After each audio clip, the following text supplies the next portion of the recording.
Cars and watches have always been very closely linked, and this is one of the perfect examples. Today we're going to be unboxing, for pretty much the first time, my Chopard Mille Miglia 2018 Competitor Edition watch. Now this is a watch from my private collection which holds a lot of sentimental value for me. It's a watch that reminds me and brings back memories of one of my favourite driving experiences of all time in a Mercedes-Benz 300 SL Gullwing on, as you can probably guess from the name, the Mille Miglia in 2018, taking part in the famous Italian road race, or rather the modern tribute rally version of it. We're going to be unboxing this today, as I said, for about the first time, to show you the watch. We'll go through it in detail, but the Mille Miglia is remarkable. There's nothing else like it. The original race began back in 1927, and quite literally it was a race on public roads. The name Mille Miglia in Italian means 1,000 miles, running from Brescia in the north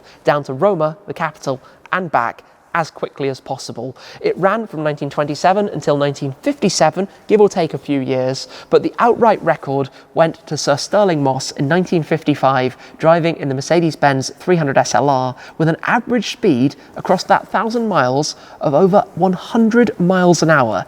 It took a little over 10 hours. Well, in 2018, on the modern event, which began back in 1977, it's not the same road race on public roads. In fact, it's a tribute event, but it still has sections of closed road. You have to manage your speed. You have to make certain checkpoints. There are challenges. You have a scoring system, and you want to score as highly as possible.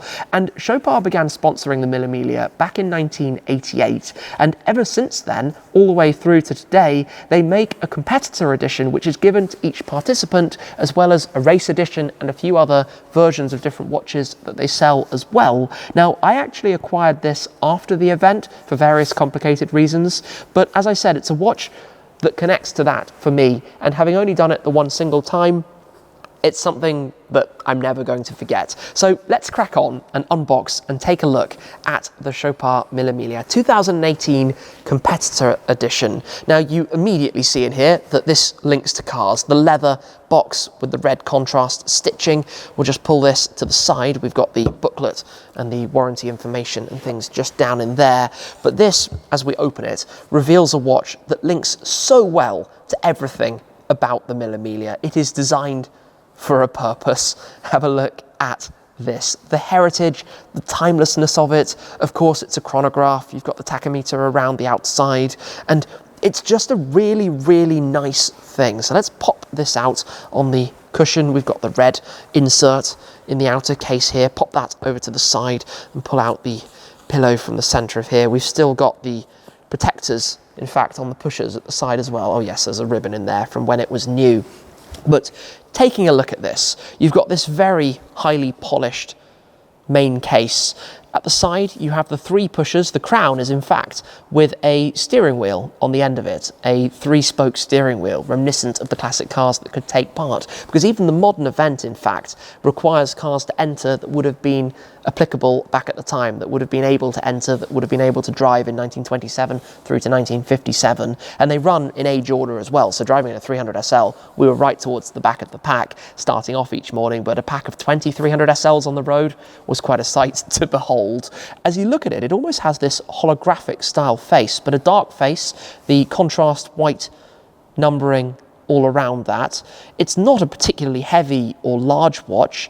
The strap is leather with the perforations, with the red contrast stitch around, as you can see, matching with the case. You've got 6 different size positions. You've got a fairly simple clasp, but keeping it elegant, keeping it timeless, as I said. You have a lot of luminosity from the hands. Obviously, this is still in the 10 past 10 position. It's never been pressed in, it's never started. You have the date down towards the, 5 o'clock position. Again, the white text on the black background, but still as it was. There's a very nice response to the pushers, obviously the chronograph functionality helping with timing, with managing as you're making progress during the event. You have the tachometer around the outside to help calculate your speed as well. In this case, clearly aimed towards going fairly fast as it runs up to 400 either kilometers or miles, depending how you want to read it over a set period of time.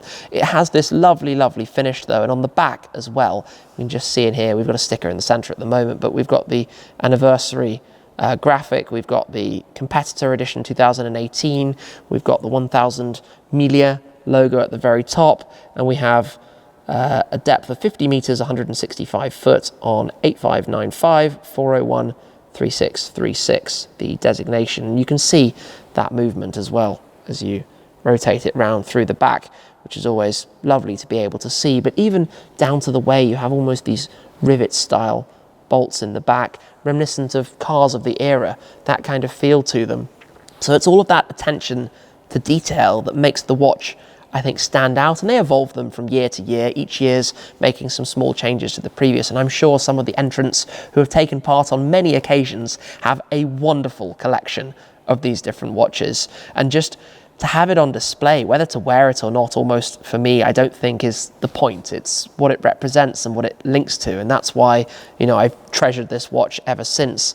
I mean, we're approaching 4 years now, obviously, since I took part in the event. If I pop it onto my wrist to give a gauge of the size and feel of this, and just do up the clasp at the back so you can get a look at what this is actually like. Just got to uncatch that, pop that in correctly, make sure it feeds through the one piece at the back.